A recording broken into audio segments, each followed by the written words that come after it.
Here we are. It is Olympic week. The games of the 33rd Olympiad, Paris 2024. Please do join us on this odyssey for gold. Pezza, I'm thirsty for gold, but the morning after Paris is brought to you by Smith Optics Australia. Use the code FAST for 25% off your order at smithopticsaustralia.com. Pezza, the week of the Olympics, the Olympic week, if you will, and I know that you will. How thirsty are you for gold? I didn't realise the thirst that I had, Higgos. And by the way, thank you for welcoming me and the listener to this show. Like this is a red letter day for you and I. The first time we've ventured outside of that weird niche sport called cricket. Yep. That will be at the next Olympics. It will be, and for everyone after that probably. Indeed. Including the Winter Olympics. That's right. And does the Olympics need cricket more than cricket needs the Olympics? Well, indeed. Thunderous opinion, Collins, but not for now.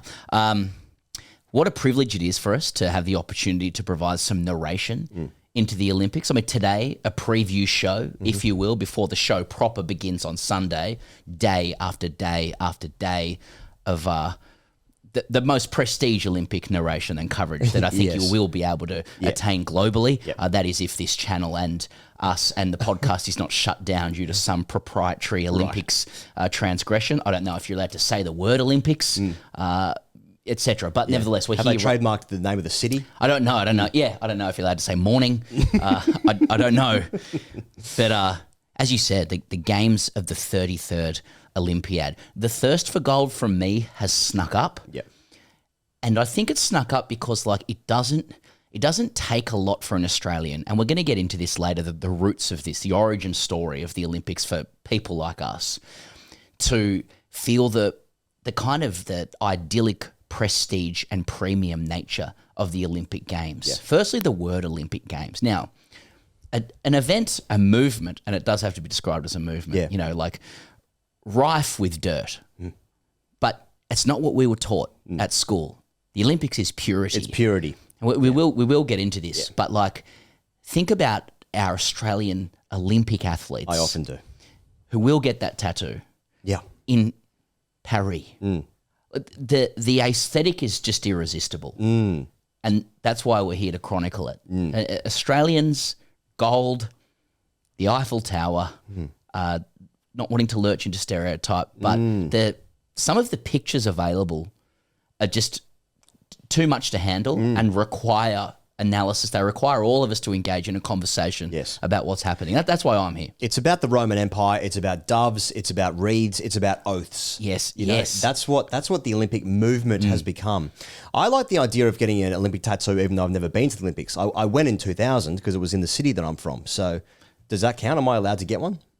I think so. It is one of those things where at the time there's nothing more important than the Olympics. Yeah. But a mate of mine was saying the other day that a middle manager at his office was sadly moved on, and part of the of the message from the CEO was that she did win gold in Sydney. I'm not going to narrow it down, but at a team event. So it does stay with you, but also it dissipates very quickly. And I also, which is why I think it's important to chronicle the games, because there is a purity to the overwhelming amateurism of it. You know, not for us, not for the Olympics is this event, tarred with the, demonic tones of professionalism and commercialism or politics. This is just people competing with friendship, excellence, love, and a thirst for gold, an unquenchable thirst for gold. I shot a gun once in Thailand at a gun range. Does that count? I didn't hit a single clay pigeon. You can miss. And now I've got the Olympic rings on my lower back next to the Southern Cross. What you wouldn't give for those Olympic rings, though. Yeah. Or if you work at Audi. How many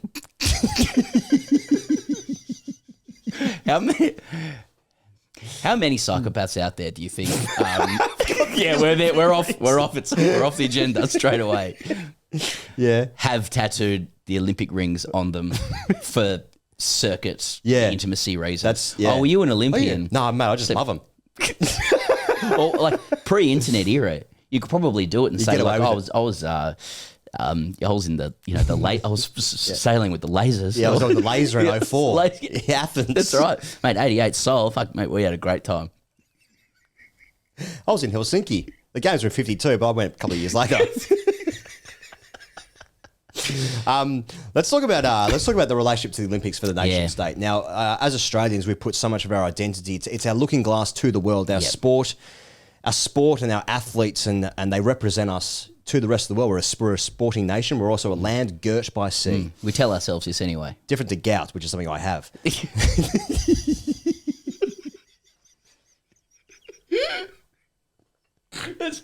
That's actually true.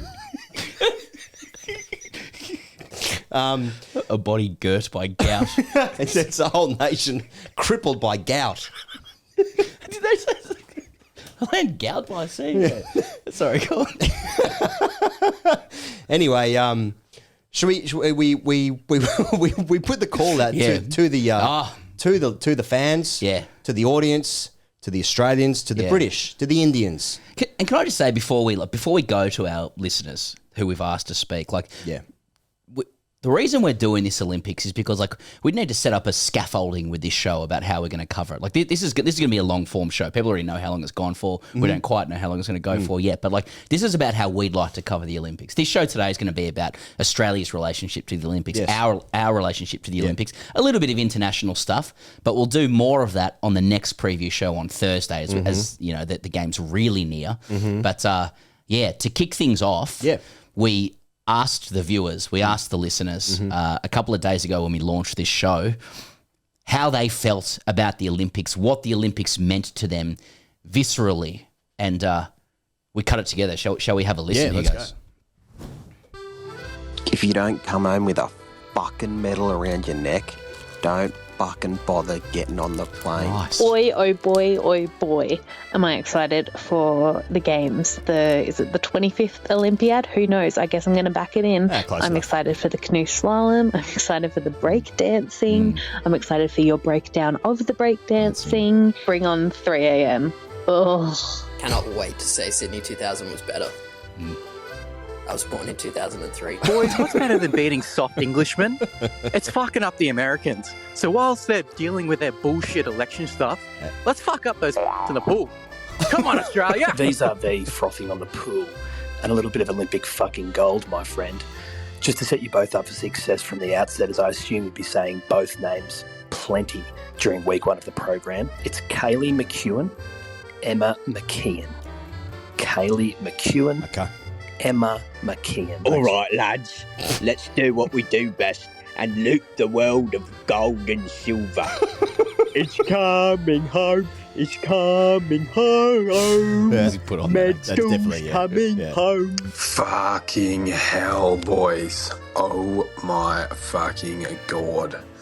I'm blown away, honestly. I mean, how did the Crows pull that off? Paris is a city of love. Why does my girlfriend not love me? I don't just want Australia to win the gold. I hope they take the gold. And I hope they steal the gold. I hope they steal it from the Louvre. I hope they steal it from Versailles. You boys forgot to Urban Dictionary MAP before you named this podcast, didn't you? Australians, all let us rejoice, for we are one and free. I'll be rolling out of bed, middle of winter, freezing, to my public sector job in Canberra, and I'll get on Instagram, I'll get on Facebook, and I'll just see another gold for Australia in the pool. And then I'll close my tab and I'll charge my 7.5 hours at the end of the day. Yeah. Yep. Well, that's thoughts. That sort of gives a flavour of what the fans around the world are thinking there as we head into Olympic week. So some of the events actually starting in a few days' time. This is Monday as we're recording this. And like the rugby 7 starts in a couple of days. The football starting, I think, beforehand for definitely the women's, because Australia's first, the Tillies are playing on Thursday night, Friday morning, I think, Australia time against Germany. I think the basketball might start early as well. Possibly, I might have made that up. But that's what people are feeling as we move into it. But I feel like people need to get a bit of a rolling start here about what the Olympics is. You sort of forget when it's on, what channel it's on, how do I watch how it. Australia relates to the Olympics. What are the rhythms of it? Yeah. Well, one of the rhythms, and I think it's just picked up there with a slight knowledge you had about when the games start, and I'd be exactly in the same boat. Was one of the guys who I guess called in there or left his message there to correct us, and it was correcting me actually, because in the little preview pod I referred to Kaylee McEwen a huge gold medal chance for Australia as Kaylee McKeon, right, which is a brain fade mix up with, of course, the darling of the pool, Emma McKeon. Yeah. But I think it's apt because the Olympics just occupies this place in a lot of our minds where we have hazy memories of things that have happened. We aren't kind of like inured to the sport or indoctrinated into every sport week by week with dirty commercialism and propaganda. So we only speak with like a casual knowledge about things, which is why it's our pleasure right now to announce to all listeners, to all viewers, that if you are an expert in any of the events taking place and you hear any kind of stuff up from Higgos or myself, you are actually welcome to submit the incorrect comment that we made and correct us at a new email address that we have just created, and it's going to be a new segment. And that segment is called Boys Actually. So the email address you need to write into, this is legit, is boysactually@gmail.com. Now that might create a problematic algorithm for you later on. Nevertheless, if you want to correct us on anything Olympics related, if we get something wrong, mispronunciation of a name, French, Latin, anything in the event, any loose, casual language that we've used around an event that is incorrect. Historically inaccurate references. Exactly. That kind of gear. Exactly the sort of thing that we'd correct people on vis-a-vis cricket. Please write in boysactually@gmail.com. Correct us as best you can. Yeah. Also, it's very much in the same theme as when you're talking with your mates about the Olympics. Did you catch something last night? And then someone will speak in absolutes, in absolute terms of, saying things like, well, what you need to understand is about the laser, about the featherweight boxing is that it's on. My favourite one of that genre is... you're always going to get stories about performance enhancing drugs at the Olympics, and then you're going to be able to quote doping agencies like WADA, etc. But the best one is the 100 meters track and field, and just saying to somebody like corner of the mouth, side mouthing, if you will, almost wobbling your cheeks, and go, you do realise everybody's on something. The drug testers are years behind these guys. And he's like, can you explain more? No, I can't. I work at H&R Block. And shout out to H&R Block. And we know about the Christmas parties, don't we? But anyway, if you do know something about performance enhancing drugs and who's ahead in terms of the drug testers and the drug takers, boysactually@gmail.com. But I'm sorry about the algorithm there. Let's talk about like the aesthetic of what the Olympics is. Like, Pez, I'll be honest with you. The Tokyo Olympics snuck up on me in the sense that, well, first of all, they were delayed by a year, as we know. Actually ruining one of the great symmetrical logos with 2020 and the rings. Like, it was just going to be perfect. And then, of course, 2021 happened. First of all, it was in the perfect time zone for our little corner of the world. Which is rare. For our Kiwi brethren as well. Samoan friends, Fiji friends, and Australians. Pacific generally. Specifically the South Pacific. And then, like, Australia was somehow really good. Like, it was a great swim team, which is the foundation of a great Olympic team for us. But then we start picking up golds in other events that I've got absolutely no expertise in, but I'll speak in absolutes about. And now I'm like, and now Ian Thorpe's talking about this swim team is possibly the greatest Australian swim team of all time. That's from one of our greatest athletes in general. It's a chance for us to win, to beat the USA in the pool for the first time ever. That's good. That's funny as well. But talking about like the aesthetic, we're talking about like, flag bearers walking in. Jess Fox tipped heavily. Well, that'll be announced Wednesday, 8 p.m. Australia, is that what it is, Eastern Standard Time. Okay. Yeah. But like, are you sort of getting off on watching, the athletes walk into the stadium waving the flags? Does it make you feel anything? Are you a big like uniform guy? It's a great question. And I would like to start at that with a big run up, if that's okay. Because when you talk about for me, right, and I'm just trying to erect the scaffolding of this show, my own relationship to it. We're erecting scaffolding. Yes. For me, there's like the Olympics has a duality to it. It's about ostensibly, and this is what the teachers, government mandated curriculum will teach you, and they did teach us this, and I want to get into this, is that the Olympics is about spirit, it's about togetherness, it's about the collective. And they're the people and the nonces who enjoy the opening ceremony. Now, the opening ceremony is invariably in every place a a wonderful alchemy of the best of that host nation's culture. Yes. And it's put together it's curated by, cultural experts, legends. Yes. And as far as I understand, always a wonderful show put on to let the games of the whatever Olympiad be opened. It's always good when a guy from Vanuatu comes in with shirtless and he's greased up and you're thinking, I like that. Exactly. Yeah. That took the words right out of my mouth. Don't know where it is on a map, but... yeah, that's right. I've never heard of that before. Burkina Faso. And then the other side of the Olympics is just fucking winning. Yeah. So there's that. Yeah. You know, and I want to get into this, because how can you explain your relationship to the Olympics without reverting to or beginning in childhood?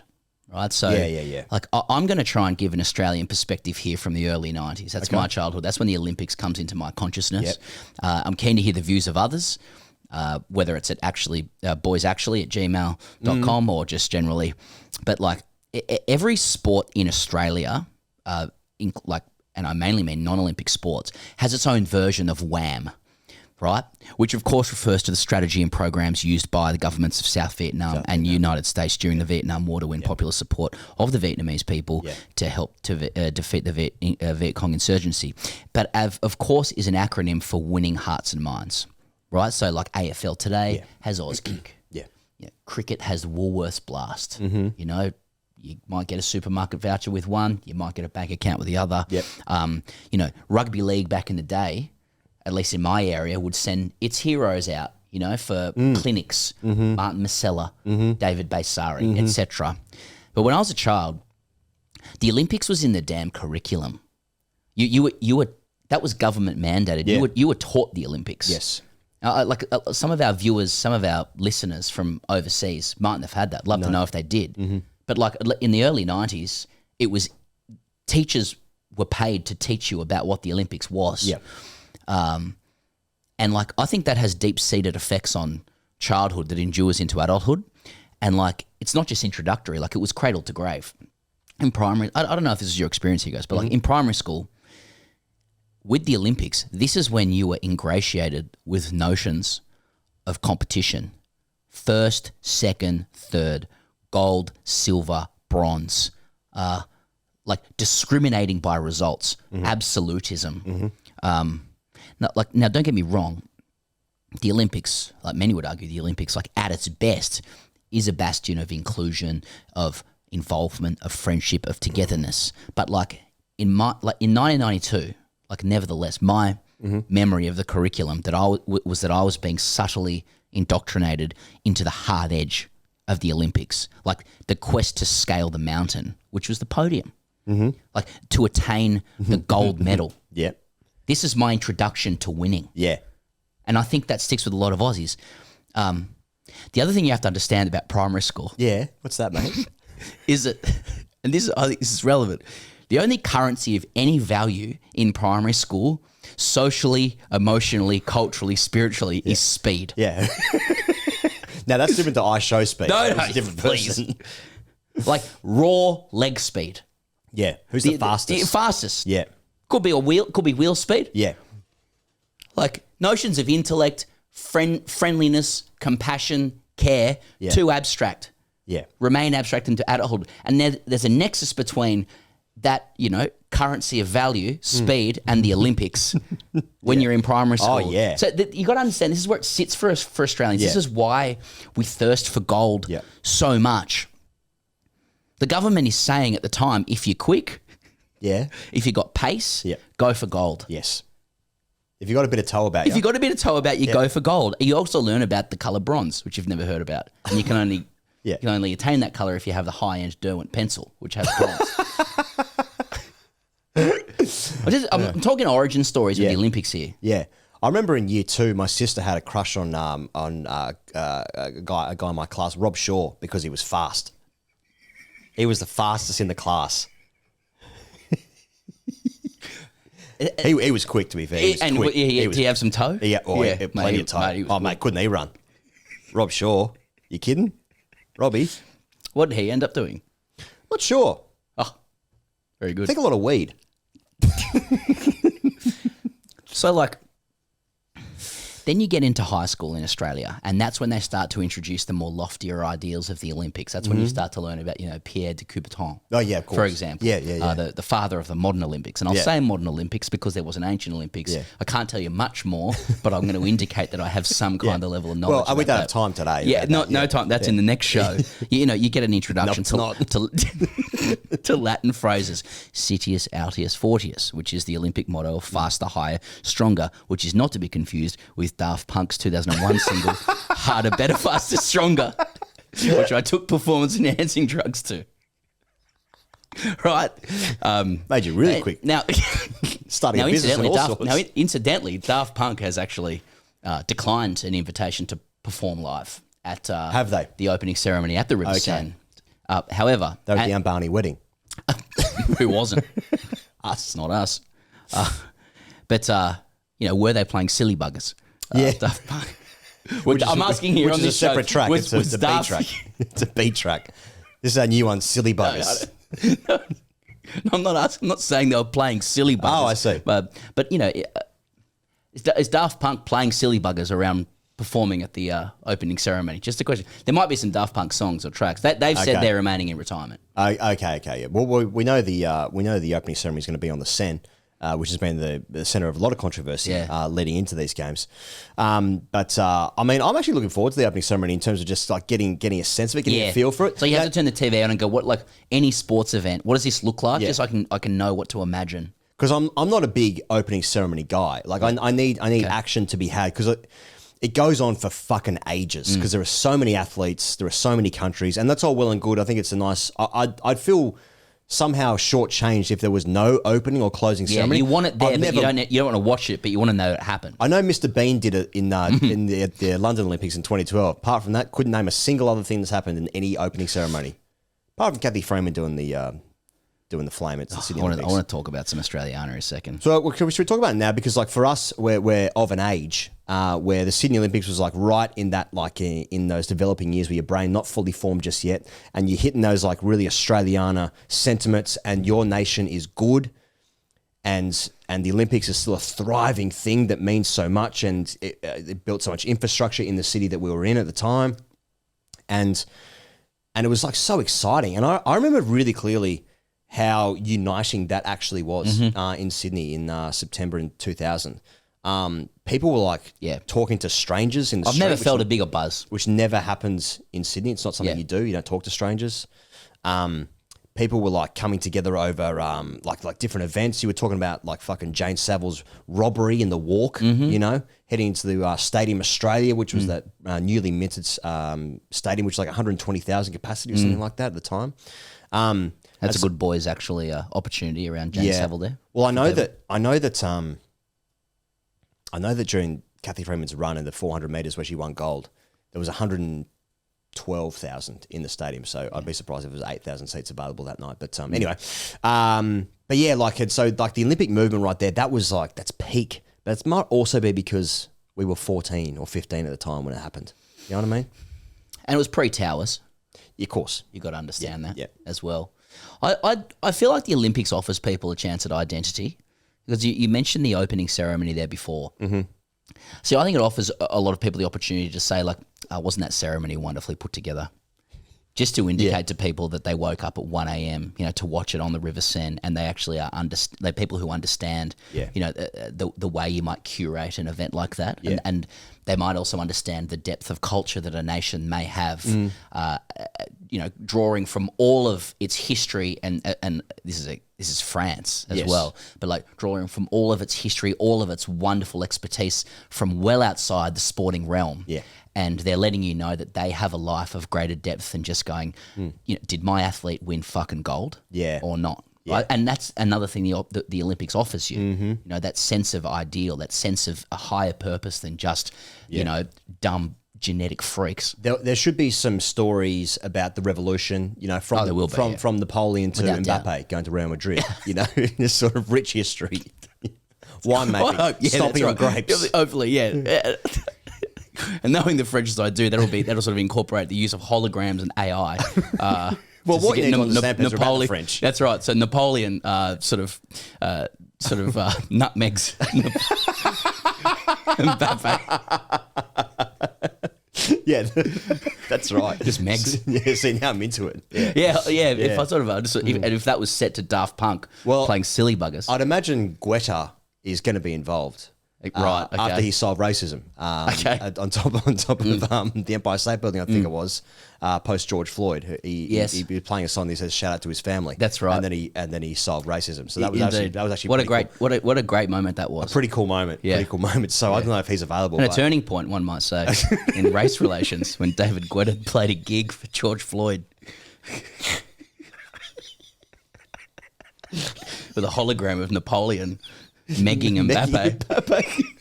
And yelling out Megs. What is Megs in French? I don't know. I like it though. Anyway, yeah, I'm not watching. Yeah. I'm not watching the opening ceremony, but I do like getting clips of it. You want highlights? Yeah. I want little highlights. Well, that's just entertainment now, isn't it? That's right. I don't want to watch my child being born, but can you give us a real? I don't have time to watch the 100 meters, the men's 100 meters. Yeah, 9 seconds. You kidding me? Exactly. I'll catch the second half. Like, so it was is Sydney 2000 your, like, is that the birthplace of the Olympic flame for you? Because Barcelona 92 for me. So you were young enough. The first time I understood it, I sort of got it. I was actually looking up before because in my head, talking about ceremonies, the closing ceremony, they sung "Time to Say Goodbye" in the closing ceremony. Obviously, then adapted by Will Ferrell in Step Brothers. Of course. For the is that the Will Ferrell version for the Catalina wine mixer? Yeah, got it. But then I looked it up and like. I don't think that song was actually performed, so I've somehow convoluted this information in my head. But the Barcelona Olympics, you might remember the diving was like once they dove from the 10-meter platform, you actually see the background of the city, the cityscape. Yes, I don't remember really many other events. I was only 6 in '92, so there's actually a beautiful shot of a female diver. I might. Share it among my friends and not on the show in any way, but it's just a separate issue. Yeah. Talking to myself now. Yeah, I'm just saying someone took a good photo once, and that's my contribution to what you're discussing right now. The Mona Lisa's good, isn't it? Yeah. That's in France. Yeah. Anyway, but I suppose like then Atlanta. Atlanta was great. A couple of great moments there. Like Kieran Perkins. I mean, we'll talk about Grand Olympic moments later, but like Kieran Perkins, lane 8, 1,500 metres. Yeah, Atlanta. Absolute dog shit of a meet for him. Terrible form. He was all over the place. Didn't qualify for the 200, the 400. Snuck into the. He snuck into. Now we're getting into grade terms. He snuck into the 1,500 metres by like less than a second. Yeah, oh, mate, dog shit meet for him. Cleaned it over the end. Yeah, then he absolutely cleaned up in the pool. And then the Perkins 92. I don't want to go past Perkins 92, where it's like he's the raging favourite and he breaks the world record and like. Got to remember about 92 and you forget. Yeah. And people forget. Yeah. It's Australia's biggest haul of medals since 56. I didn't know that. So through a period of of darkness in Australian sport that was before our consciousness, so therefore doesn't exist. Doesn't exist, yeah. But he breaks the world record 1,500. Then you've got the awesome Forsen. In the Coxless 4. Of course, yeah.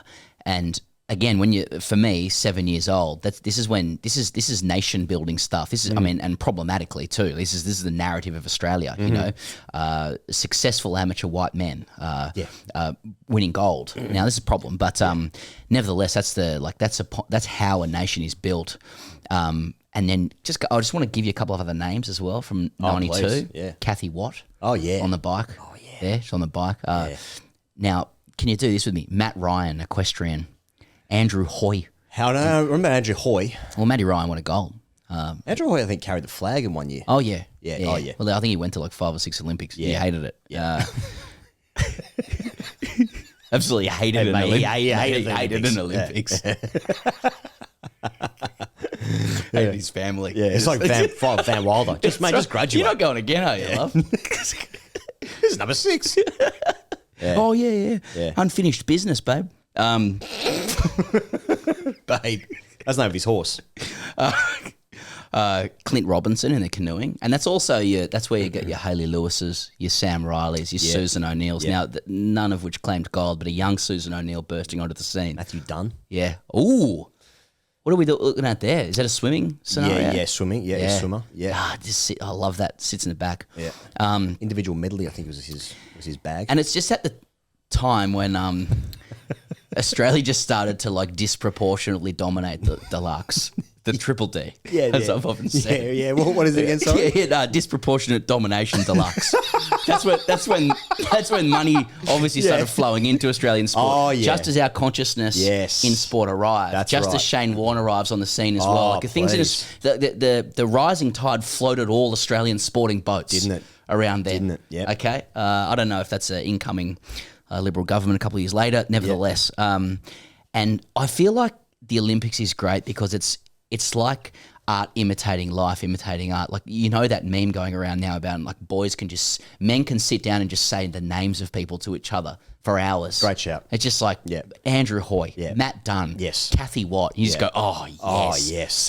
Something about it makes me feel good. Yeah. And that was the government program. Yeah, it was. That's what I'm saying. I'm tying that bow together. See, it was all tied together because when did Australia win the nomination? When did they win the Olympics for 2000? Because I remember Juan Antonio Samaranch. 1993. Was it 93? 1993. Okay. I remember, John Fay. I remember waking up to that very clearly. Oh, yeah. Waking up to that news. It was really exciting. So the nation was building in the curriculum, no less, to the glorification of winning probably about 7 You might gold even medals in say Sydney. there was a nation-building exercise taking place through sport I wouldn't at the time. I'm not saying it since, if I'm honest. Yeah. So it was like back then, it's just pure Australiana. Like the only thing in the discourse that I remember is Australian gold. And that is at Ryde Primary School, 1992. I mean, 92 was also when Germany unified for the first time and competed as a single nation since 1936. Yes. Which was a different time. That was a different time, yeah. Well, Hasselhoff got them together, didn't he? Sung on the wall. Hasselhoff got them together. He brought down the wall, didn't he? That's right. Sung a couple of bangers. Yeah. Josh Hazelwood. Yeah. So, anyway, I thought it was important to sketch out just the history. I mean, you want to go into Sydney 2000 a little bit as well, because I do think it's its own thing. Well, before then, can we talk about our sponsor? Please, because they're backing us. They are backing us, Pezza, and that's Smith Optics Australia. You can use the code FAST for 25% off at smithopticsaustralia.com. Now, Pezza, people know about the shades. You know what? I'm actually going to flick on the shades here while I'm doing it, because people flick on some shades too. People already know about the shades. Now, you're actually wearing the East Bank, I think. You're lifestyle pair. You're wearing the lifestyle pair that Molly Picklam's wearing. Molly Picklam's going for gold in the surfing. I think it's a decent shot. She's representing Australian surfing, and they're opening their lifestyle collection for the discount code Smith Optics Australia. FAST, 25% off. So you use the code FAST, you get 25% off these bad boys. But what they want us to talk about this time, Pezza, is the bike helmets. We've got two options here. We got road and mountain. I think I've got mountain over here. For those watching on YouTube. Now, the road, that's the Trace MIPS. That's the one Pezza's got there. Yeah. The pinnacle helmet in Smith's Performance Road Collection is the all-new Trace. The Trace features Coroid, I want to say, which fully surrounds the helmet, providing exceptional protection, and works with the internal air channels and open intake and exhaust ports to produce maximum ventilation, Pezza. And then I've got here on the mountain side, payroll MIPS. You can drop into banked corners and all flowy single track with confidence. Designed for those who embrace speed, the Smith Payroll mountain bike helmet offers complete coverage for enduro, trail, and EMTB use. That's all you need to know. Plus, the integration with these shades, seamless, Pezza. Plus, they look good. So that's Smith Optics Australia. Use the code 25% off. Thanks for backing us, Smith Optics. Smith Optics, done the business for us again. Use the code use the code FAST for 25% off at smithopticsaustralia.com. Bike helmets, sunnies, whatever you like. They back on us, that website. we back them. All Great right. shout. Sydney 2000, you want to talk about it? What do you want to know, mate? Look, I'll tell you anything. Sydney 2000 is Australia's peak, right?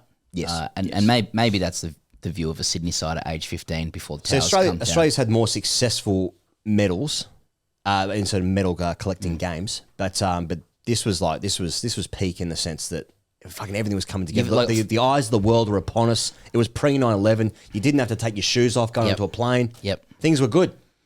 I'm 15. I've attained enough maturity to slightly know what's going on, but I have enough innocence as well. Yeah. Right? Yeah. And this is when like Australia imbibes its greatest Olympic moments for me. I know it's had plenty of others at different times. Sure. But I just want to take you to like last weekend. I was greatly hungover after a night. Actually, it was taken out to watch the Wallabies down here. I remember that. Yep. I did too after going. And I sat on the couch and my two children, noticed that I was watching TV. So obviously they're magnetised to that. Good to go. 6 and 3, 6 years old, 3 years old. And my eldest son, Ted, says, Dad, can you teach me about the Olympics? No lie. And I'm like, settle in. Settle in, son. Get daddy a beer. I've never stewarded a remote or DJ'd a television screen better. And it like... Just firing up YouTube. Mate, straight into YouTube, get out of my way kind of thing. Yeah. And like the nostalgia and walk down memory lane is like, it is undefeated when you go Olympics. It is when the nation unifies. You get into your Freeman, but it's your Freeman McAvaney call followed by your Freeman ABC call. Oh, Tim Lane does an absolute number on that. It's beautiful. Oh, stunning. It is tears, obviously. Yes. Then obviously you get into, and then obviously then it's feeding you Simon Fairweather in the archery. So we'll have a look at this. Oh yeah, just Pierce like deviating the septum as a tribute to our finance sector. Our wonderful bankers, doing good jobs. And then obviously you get into your 4x1. Oh yeah. Please. Yeah. And then I found myself drifting into just general Australiana. Mm-hmm. Soldiers coming home from war? Well, I wasn't at the extremities, but because I was hungover and generally feeling vulnerable. Oh, yeah. But, with my kids draped around me while I'm commentating the Olympics from 2000. Some of those a flag over you now. Mate, it was... Yeah. Just your son saying, "Teach me, Father." Oh, my God. Please. Utopia. Yeah. That was on a good show. Yeah. Dale, can you turn Utopia off? He asked you about the Olympics. Oh, hang on. I like this bit. I get into the Australian tourism ad, to the English from 2019, Kylie, Adam Hills, Warney, etc. Oh, yeah. And then you get into some Qantas ads about coming home for Christmas, and stuff like that. And then all of a sudden, in business, mate, up the front. Up the front, are you?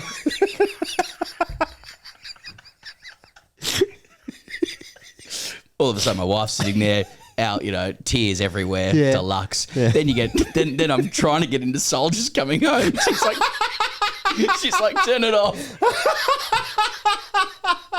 But more soldiers coming home to their dogs. Yeah, they're so excited. There's something about like the Kathy race for me where I don't know if you have this, but there's certain songs for me like that I know are the greatest songs, at least for me, and they're almost too good to listen to on a casual basis. Like if they turn up on a playlist or something, I'll skip it. Yep. I just have that for certain songs, and for me, that's where Freeman is. Like it sits so iconically above and beyond anything else that's happened. Like just the beautiful confluence of so many things in Australia at that time. I'm quite reverent of it, even to watch it as a highlight. But to watch it a couple of times in the last few days, just to emotionally fire up for this coverage, is very special. Mate, I highly, if people haven't already, if they listen to this, they're obviously into the Olympics in some capacity, or they're just looking to some sort of accompaniment to the games, like just a trip down memory lane of great, wherever country you're from, just go on YouTube and just finding like old sort of grainy Zapruder-esque footage of great Olympic moments for your country. And it takes you back to a time in your life there as well. And I don't even know, like with the Freeman race, for instance, I don't even know if I necessarily remember watching it that much. I do remember watching it, but not that much. And but it still it still teleports you, transports you to that moment in time and what that race meant for the nation. After Perec obviously fucked off back to France. Yeah, which was because Australia bullied her out or whatever. She got bullied out. Just bully her out. Yeah, simple. Didn't want it. Just didn't want it. That is a weird story that I wish I was in. That we conveniently sort of ignore. Like, well, Kathy ran well. Yeah. In that.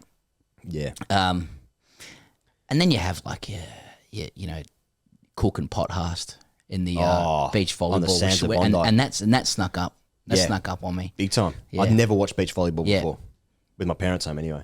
But like, I think at the time, there was like complaints from Bondi residents because it was blocking the view from fucking Ravisi's. I know, it sounds about right. So like, people were upset there was a stadium there on Bondi Beach for the Olympic Games. All turned around when Pothurst and Cook won gold against, I want to say the Brazilians in the final. Let us know. But like, that was actually an iconic Always actually at gmail.com. That's right.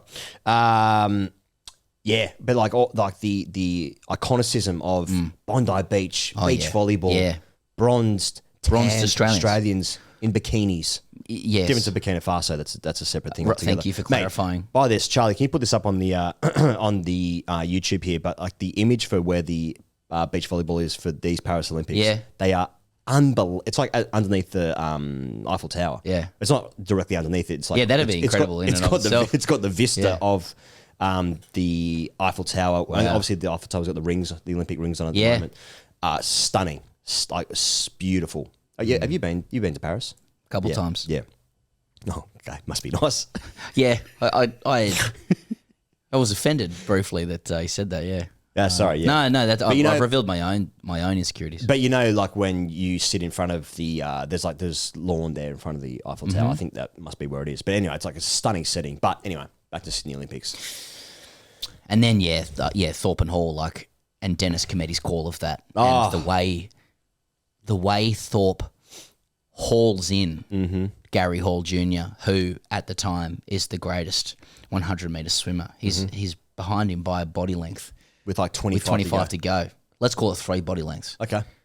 And he's in the full suit, and just the way the arms reel him in. And the number of times Thorpe did that, it was like Mark Waugh-esque elegance in the way he glided through the water. And he just won the 400 meters like a few minutes before.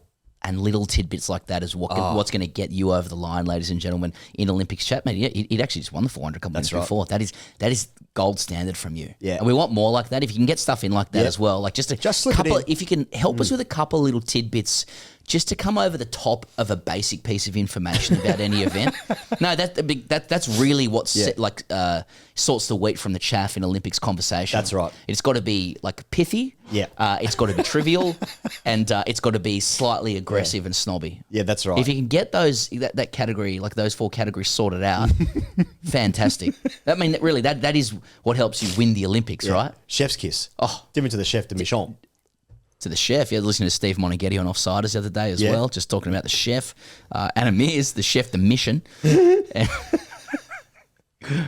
don't know what's funny about Chef de Mission yet, but something will be. He was explaining, and it was a good program on Offsiders, that the chef, Anna Mears, is a heralded Olympian herself, is generally just waiting for a scandal to break within the team. I don't know what it's going to be with the Australian team. We will come on to the Australian team shortly with medal hopes mainly. Yeah. And then whatever else. Yeah, who cares? And the losers, all the best. Yeah. You know what I mean? Get your tats, fuck off. Yeah.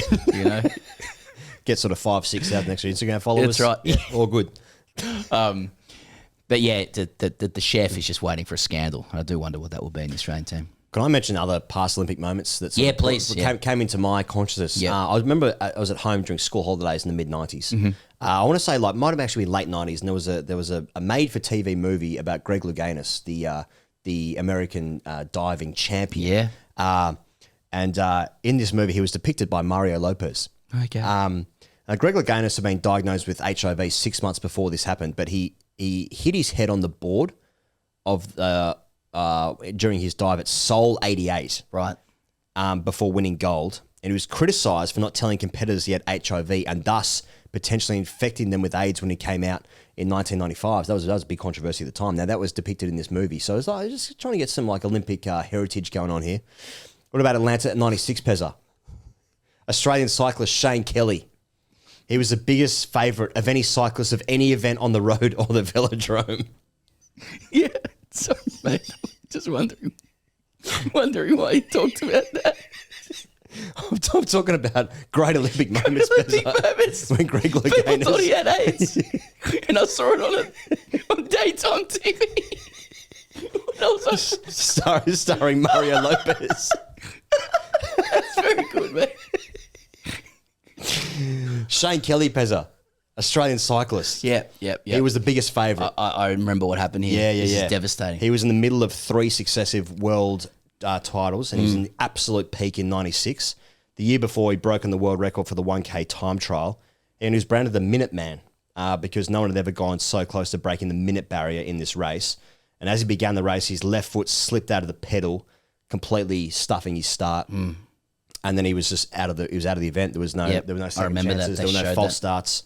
And back then they didn't have. I learnt this. Back then they didn't have clipless pedals. Yeah, they were using toe clips. Yep. Foot slips out. Yeah, and his Red Olympics Rover, just over. brown bread.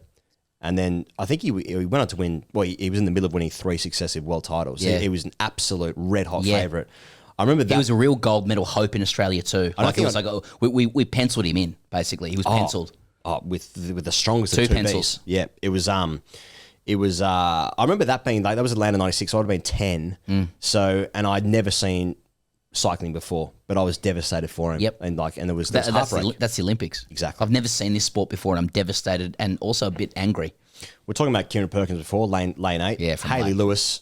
She said this afterwards: Australia should wake up every morning and kiss the ground he walks on. He's the greatest swimmer in history. From Hayley Lewis. That's Australia, aren't it? Oh, fucking hell. Because this is the thing about the Australian swim team at that time, for me, was the introduction to like a certain kind of like nation building purity. You know, these are the guys that got your Uncle Toby's sponsorship, your sanitarium ads, your Weet-Bix, etc. This is who we looked up to. Like this is what Australian sporting purity was. It was a white person who essentially resembled the Chesty Bonds character.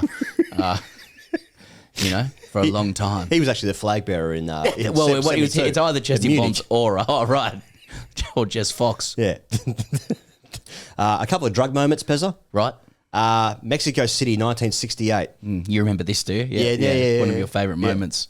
Doping control began at those Olympics. So it was Hans Gruner Lindwall was competing Ray's son. In the.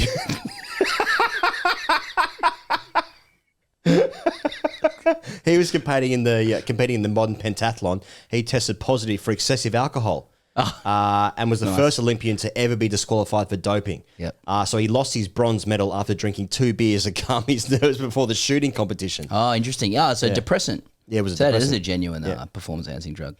I suppose so. Yeah. Lance Armstrong had to return his bronze medal at the Sydney Olympics. Oh, did he? After he went on Oprah. And then Ben Johnson was done, obviously, at Seoul Olympics in 88 after winning gold and then breaking the world record for the 100 metres. Yeah. Juan Antonio Samaranch, president of the IOC, of course, at the time, publicly stated afterwards that they had won the battle against doping. So it was done. It's actually never reared its ugly head again since 88. And lastly, anytime someone is bigger than you at the gym, guilty of steroids. Indeed. Yeah. So, but thankfully, Australians don't get involved. No. You know what I'm saying? No.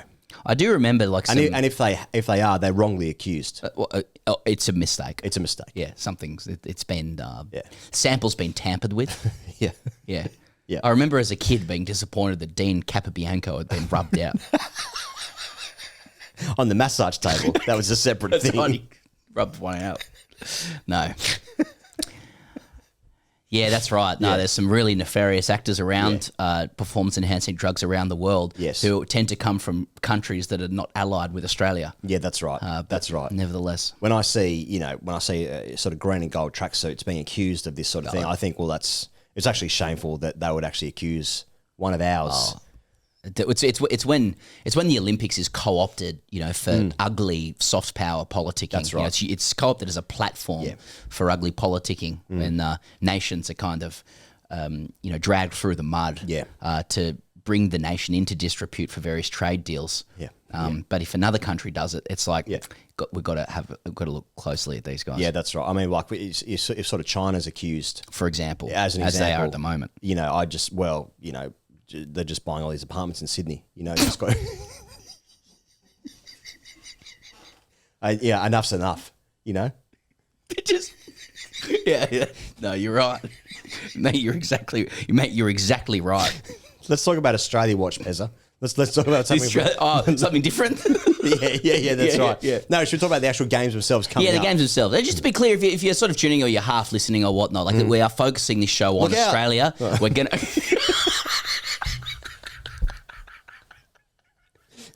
We firstly watch the road behind you. Look out. Yeah. But secondly, we will do a more of a global focus in the next episode if we feel like it. So Australia Watch, just to set it up.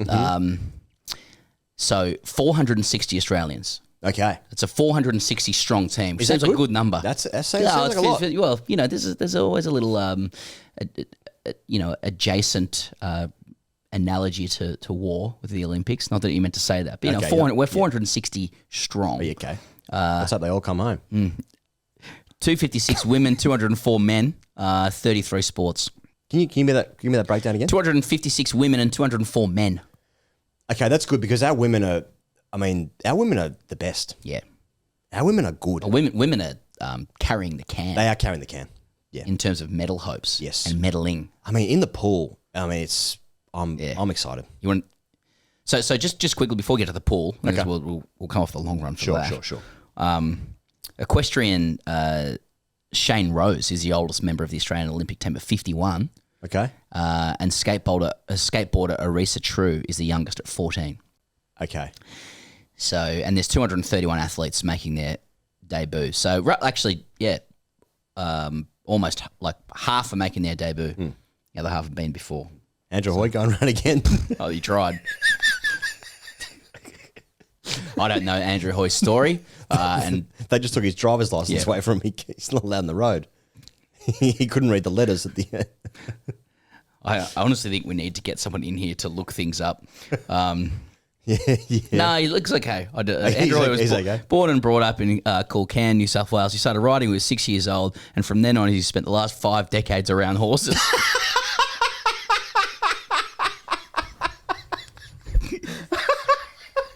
That's great. That's great language. It's great language. Yeah, good luck to him. He's brought home gold to his nation. He should not be subject to this garbage. I thought he was just talking about the footy club. He spent the last 5 decades around horses, mate. Why is that funny? It's not. Anyway, I'm just giving you a little. I'm giving you a year 6 project background to the Australian team. 460 of them. 256 women, 204 men. So over to you, mate. And it's in Paris this year, isn't it? The Olympics this year is in Paris, which is home to the Eiffel Tower. And that's in France, isn't it? You want to talk pool?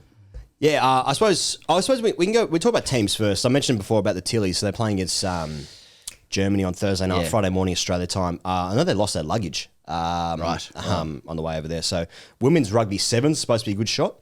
And then our Boomers are in a tough group, just with franking credits and that. But the men's basketball team. Well, can we go through that? Like with the Tillies, for example. Yeah. Something you have like half a clue about. Yep. It's a Sam Kerrless Tillies. Yes. Which hurts greatly. Yep. And they're at that like wonderful point in Australian sport where like they've hit a certain level of attainment, which was coming forth in the Women's World Cup, which we hosted and stuff. Yeah. But like there are lots of good teams in women's football. And Australia doesn't have, arguably, its best player. Yep. Caitlin Ford's going to need to step up for goals. Mary Fowler's going to need to step up. But Australia is weakened. They're luggageless. Yes. And though they finished 4th in the last World Cup, I feel like they're at a place where the brand is diminished if they don't come home with gold. Despite being ranked about like 10th in the world or something like that, it'll be gold or nothing. Yeah. Yeah, don't bother coming home, which is actually fortunate because most of them play football in Europe. That's right. They're just hopping on the train, the Eurostar. But and then you get to the Boomers, which like I mean this is going to be so hotly contested. They're in the one of the great groups of death in any all sport ever. Yes. Through history. Mm-hmm. Including wars.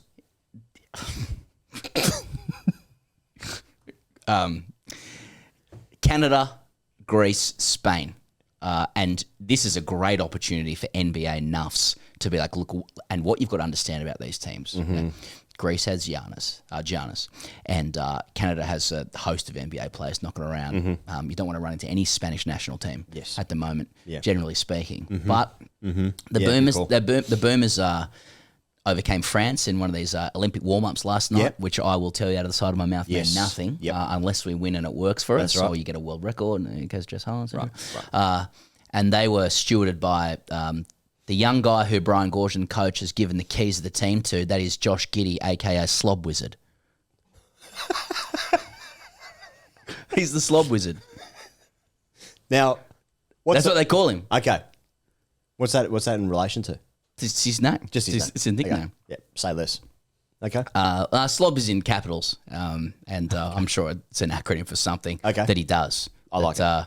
Yeah, he's a Slob Wizard, and that's Slob Wizard. Yeah. So he's leading the boys. Giddey's leading the boys. They overcame France last night. In France, obviously, Olympics home. They got Wemby 93-92. Yeah. And yeah. Boomers. So yeah. You know, it's one of those, again, once again, because the Boomers, like, they reached their unreachable star last Olympics by bringing home the bronze, finally. You know, and I know they had dreams of gold, etc. You've got the dream team, the redeem teams, whatever. But whatever. So I feel like the Boomers are a level below what they were. You know, they're coming off a peak, but they do have Slob Wizard, and they might, you know. They might make the championship game. They also mightn't win a game. Yeah. But I will sit here and in very absolute manner tell you that they're absolutely a medal hope. Pez, one of my favourite memories in recent times, because we spoke about a lot about our childhood and great memories, including Mario Lopez's excellent depiction of Greg Louganis in '88. Yeah. But Jess Fox's canoe run. Yeah. In Tokyo. Oh, yeah. K1. I'd never heard of it before. I'd never seen it before. Yep. I might have seen it. I might have seen the event before, but never knew that we had someone that was like one of the greatest of all time competing. Indisputably. So Jess Fox won her 14th World Championship gold medal last year, potentially flying the flag, as we suggested earlier. She might go back-to-back. Should be the heavy favourite. Heavy favourite. There's going to be a teams event as well. There might be a new event where they actually race against another person. Right. Which I forget the name of. But so there's canoe, then there's then the kayak. Yeah. I think she's fucking brilliant at both of them. Right. So there's more gold there potentially. She can manoeuvre the vessel, but essentially just... And her sister's competing, I want to say Naomi. Right. Is competing as well. Okay. Younger sister. Boys actually at gmail.com. Thank you. Nina Kennedy in the pole vault, Pezza. Now, that's obviously a throwback to Tatiana Grigorieva, who won silver in Sydney before going Gladiators. What a run that was. Oh, let me tell you, as a 14-year-old boy, seeing Tatiana Grigorieva, easy for me to say, get out of here. There's also Nicola, formerly McDermott. I want to say her last name is Olaslagas. Okay. In the high jump. Silver in Tokyo, won the indoor champs in Edinburgh this year. Did you say her maiden name just to acknowledge it, or because she used to compete under that name? She's recently been married. Right, got it. Big into God. Oh, okay. Remember, all right. Well, that's an advantage. Yep. Generally. What else have we got? Logan Martin, BMX freestyle from the Gold Coast. So we like that. BMX Gold Coast. That's where I want my BMX rider from. Build a skate park in his backyard, Pezza, worth 120K. So he probably needs to win gold to sort of recoup that money, I would have thought. But are we a medal hope there? I think so. Yeah. Logan? I think, let's get behind Logan him. Martin, BMX Gold Coast. Oh, let's go. Inc. Skate park backyard. I'd hope so. Molly Pickling, we mentioned before, in the surfing from Terrigal. It was actually where I was on the weekend. Harry Garside in the boxing, won bronze in Tokyo. Yeah. Been very open about going two better, I suppose, this time around. Penny Smith in the women's trap shooting, ranked number 1 in the world. Okay. Good. And then the women's rowing pair, Annabelle McIntyre, Jessica Morrison, missed out on the final in Tokyo, but since then been coming in hot. They've been training in the Pean River in Penrith, of course, Pezza. Okay. Finished second to the world champs in Serbia last year. Training in the Pean, okay. Yeah. Thanks. Yeah. And that's what I've got. Just for medal hopes? Yeah. What about track? Jess Hull. I haven't researched Jess Hull. Jess Hull is the big chance for Australia. They're calling it Australia's possibly our greatest track team. Oh, really? Yeah. Because I was watching the morning show this morning and I saw Shervo there and I thought, fucking hell, he's looking good, isn't he? Isn't Shervo looking good? He's never looked bad. Yeah, well, that's right. 100 meters and what he ran, it's always going to fire up the cockles, isn't it? Well, it really did. Yeah. Yeah. The lunchbox. They call him the lunchbox. Please. Rowan Browning's in the side, in the team, sorry. Yeah. he's playing inside centre. Yeah. Just snuck in. Jess Hull is who we're talking about. Teach me about Jess Hull. So Jessica Hull's come from nowhere to emerge as... Interesting. Yeah, if it was another country where that had happened, you sort of ask questions, but it's just a lot of... But she's blonde, hard work. Yeah. She's blonde? Yeah. Yes. Yeah, you can go down this path. Yeah. That's not for me. But like I might better say Tatiana Grigorieva was hot when I was 15. No, I was just suggesting, that it's fine because it's different. Yeah, she's different. She's Australian and she looks, a certain way, and that's all good. So exactly, no problem. But she's come from nowhere and she's good now. Yeah.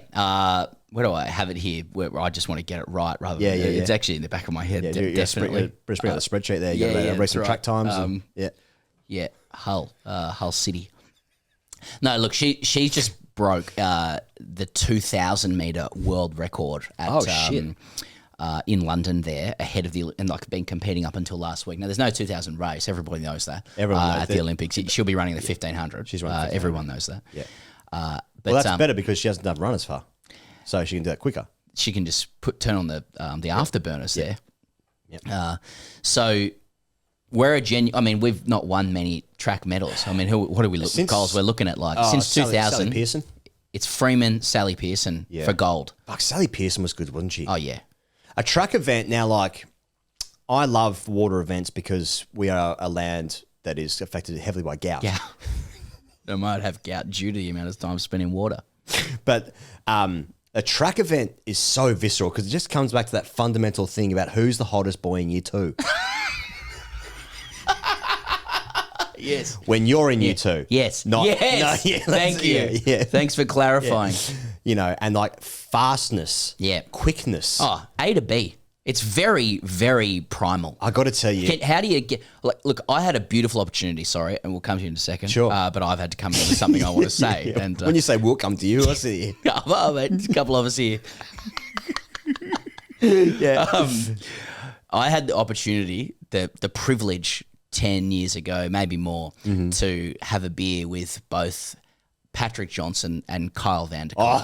Oh, yes. And didn't I back them into a corner and chew their ear off with a couple of beers? What's it like being fast?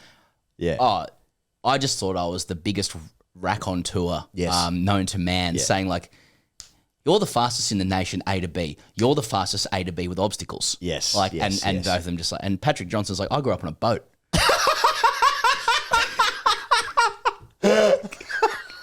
He did. Did you know that? He did because you've told me before. Oh, sorry. Yeah. I actually didn't know that at the time. So, and I've had 6 beers. I've lost it. So hang on. Yeah. You didn't even grow up on land. Yeah. And you're the fastest. Incredible. If that's not an endorsement in all sport for all people of genetics. Yes, that's right. That's right. Whatever sport, ethnicity, nationality, creed, whatever it is. Right. You just, the band. The band creed, Take Me Higher. Yeah. I don't know what it is, but anyway, sorry. So I just had to interject there. I was just actually reminded that I was going to tell you this. I'll tell you now. I saw my brother on the weekend, and we were talking about Sydney 2000 Olympics, and as you do at the time, Olympics coming up or not, we just talk about, regale with the Olympics, but and we're just talking about how difficult it was to get tickets because you had to be in a lottery because there was only so many tickets available, and everyone in the city wanted tickets to any event they could get, and my brother actually went to the boxing at Sydney 2000. Nice. And I swear he's never told me this before. He said he sat behind Muhammad Ali, literally in the row in front of him, and he said he couldn't see the ring because there was so many people crowded around him the entire thing. He's never told me he sat fucking behind Muhammad Ali. By the way, at the Olympics. I told you when I sat behind Muhammad Ali. No? Yeah. Cassius Clay. Hey, Cass. Hey, Cass. Yeah. Yeah, that's pretty good. That's fucking pretty good. That's pretty good. Anyway, what are we talking about? Olympics. We're talking Mona Lisa, Louvre, Paris. Were we talking about an event? We're gonna move into the pool, which was what we're waiting for. Let's talk about the pool. So it kicks off with Titmus. Yeah. With Ariane Titmus. Now we're talking, yeah. And that I can tell you, ladies and gentlemen, right now. You got a time slot? Australian Eastern Standard Time, by the way. 4:52 a.m. Sunday. I think I'm up for it though. I think I'm up for it. We're up for it. When you're in the fours. Especially late fours. Because here's the thing with the time zones, because I'll basically be between like 6 p.m. Eastern Time Australia and probably like 5 a.m. Yeah. And like there's this middle time where the finals are predominantly going to be, where it's in no man's land, but like you can't stay up and you can't get up. Like sort of 2:30 in the morning. And if you're in a 2s and a 3s situation, a.m., like it is better than sports like football or cricket or whatever, where like it's not just when it begins, but it's when it ends. Like this is just a final, but like if your athletes won gold, you ain't going to sleep for a while. Nah, yeah, because you're fucking jacked up to the eyeballs. Oh, indeed. And you're popping open some champagne. And that's right. Anyway. So what's the event? 4:52 a.m. Sunday, women's 400-metre freestyle final. That's red hot, because there's Ledecky, there's Summer McIntosh, the Canadian. I think she's 16 or 17. Titmus, Ledecky, McIntosh, triumvirate of excellent swimmers. Some of the best swimmers, female swimmers I've ever seen. I don't know what other words you're looking for. I don't know. You got it. You got it. So I'm just saying, like, just before you even have breakfast on Sunday, we could be bathing in gold already. Oh my God. And I expect it. Yeah, well. Like for me, like with Tokyo, for me, like Titmus Ledecky was the thing that got me going. Fuck, that was good. Because it's hitting all the spots, like Australia, US stuff, Australia, punching above its weight stuff. That story we like to tell ourselves. Yeah. The US, the Goliath with all of the resources, etc. Plucky underdogs. Yeah. As far as I understand, Ledecky's unfortunately, as the champion she is, like quite aloof and keeps her thoughts to herself. She's the greatest female swimmer of all time. That's right. Yeah. And that makes her a champion. She's a humble person. Yeah. There's not a lot to sort of Federer Nadal stuff. It's but it's quite rare for an American to have that calmness about them. Yeah, that's right. Which is just lack of hubris. It's pure humility and like ultimate champion status. And she's unrivaled in the 800, which is her pet event. It's not even a pet event, but we'll still build it up. Oh yeah. Titmus got the gold in Tokyo. Oh, what a swim that was! And she's like, it's a thing like. There's a couple of swimmers who might be able to elevate themselves to first name status, which is really what you're looking for in the Olympics. Like Ariane, Emma. Yeah. What more does Emma need to do? Well, no one's done more. She's ever done more. Is she equal with Thorpe? I think she's past fourth. As the greatest single games of all time. Boys actually at gmail.com. Yep. The most decorated. Just decorated in gold. Decorated in medals. Oh. You'd wear them around. And she's dating Cody Simpson. The poor Cody missed out. He missed out. Yeah. He missed out. But he'll be there. What a polymath of a man. Yeah. Can he carry the flag? He's not actually competing, but I'd watch it and sing while doing it. But yeah, so that look, pool stuff really ultimately boils down to the fact that Ian Thorpe, for me, just the greatest. Yeah. Like Thorpe is my boy. Yes. He doesn't know that. Yeah. He doesn't know who you are. Yeah, not at all. Yeah. He said that we could be looking at our greatest ever swim team. Yes. And it's like, with the meaning of that in Australia, land, girt by sea and gout. Yeah. That nothing strikes at the heart of Australians more than potentially staring at our greatest movers of physique in the water. Oh, yeah. In Paris. Mm-hmm. And we could potentially down the USA and finish the meet as the number one nation. Mm-hmm. I mean, that's got to that's got to bring a bump to the ASX. And then you got some playfulness with Kaylee. After her, what she swore at the poolside when she was talking to poolside. Did she? So sort of endearingly, right? Yeah. She did an endearing swear word, but then got in trouble because it offends the. Yeah, but they're not really in trouble because it's kind of cheeky and fun. Right. And she made an honest mistake. Well, this is an opportunity for a lot of these athletes to build a brand as well. Yep. It's a small window. There's a brand building opportunity as well. What about the boys? You're looking at Elijah Winnington. He's looking really good in. Well, let us know. Boys actually at gmail.com. Cam McAvoy 53. Cam McAvoy. Now 53. We've never won gold in that event. And that's blue Ryband stuff. Yeah. That's Ryband. No, I've got to get it. I think 53. I think Alexander Popov. Because he'd go the 100 as well. Yeah. Do you remember? Because he was big, thick Russian. Yeah, that's a name. Yeah. Popov. And what about Peter Van der Hoogenband? Oh, couldn't he swim? Yeah. MV Thorpe. Yeah. Europe v Australia, like Netherlands v Australia. At the 04 in Athens, there was Rick Van Neethling, possibly. Yeah, there was Van den Hoogenband, Phelps, and Thorpe all in the 200. I think it was. Oh, as good as it gets. Yeah. Phelps? Yeah. I think Phelps would have 04, yeah. 04. Coming onto the scene. Yeah. A young, hungry Phelps. Yeah. Fuck, he was good Fuck, at everything. that's he was good at fucking everything. Well, Phelps is the greatest, right? Yeah. He's the Phelps is he's numero the uno. He's the greatest, yeah. For the men's. Right. Cam Mack in the 53 is a chance. Kaylee McEwen, of course, and Sam Short, favourite to win gold as well. And then you realise. There's a question over whether Emma McKeon attains selection. Okay. In their in that 100 free. Why is that? Because at the Nationals, I think she finished 6th. Boys actually gmail.com. Thank you. 4 fastest. It was just one of the hottest races of all time. Okay. But you can. She may still be selected for the relay, but there are selectors essentially, and for her experience, for knowing how to win on the day and in the final. Now, get this as well. They may swim her because she's got some. I still believe there are some medal records for her to break. Boys actually gmail.com. And if she swims in the heat, but then is not selected for the final and they win the gold, she gets a gold. So heat swimmers get the gold. Yeah. Oh, sorry, everyone knows that, right? Sorry, I'm just this is new news to me. But I guess the pool story is that there's a brouhaha with Team USA. Yeah. We're talking shit, they're talking back. Yeah. We're David, they're Goliath. And Kate Campbell's popping off. She's retired now. Well, and that's her prerogative as well. That's beautiful. She's earned it. That's right. I don't know if the chat's good. I haven't watched a lot of it. But we should get her on the show. We're backing her. Yeah. Well, we're still figuring out whether where the IOC sits, where 9 sits, where the ICC sits with Jay Shah around all of this, and what we can. Well, BCCI gave money to the Indian Olympic team. They did. And where is where is Tonsils Hockley? Yeah.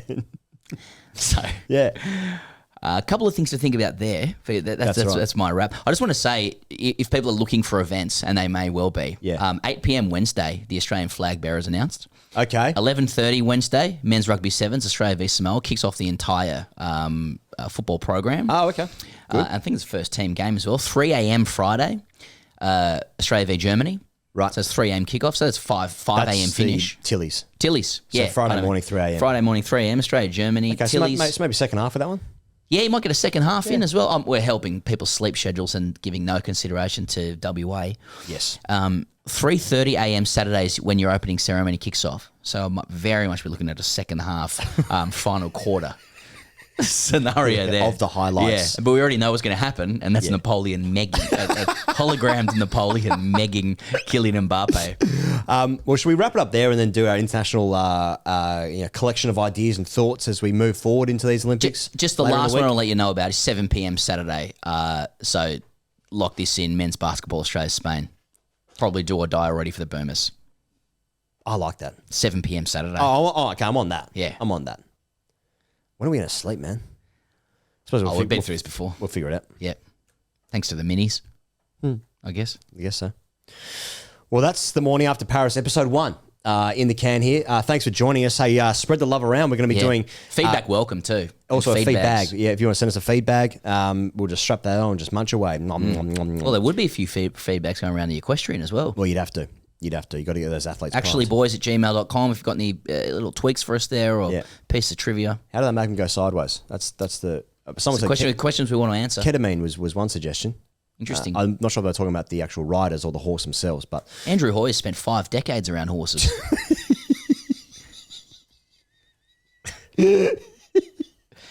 we'll do the international watch segment of like section of the Olympics as well. So what's going on with other countries that apparently participate and France itself. That's you're talking about the send there. You're talking about Condom Watch. Yes. And cardboard beds. Cardboard beds.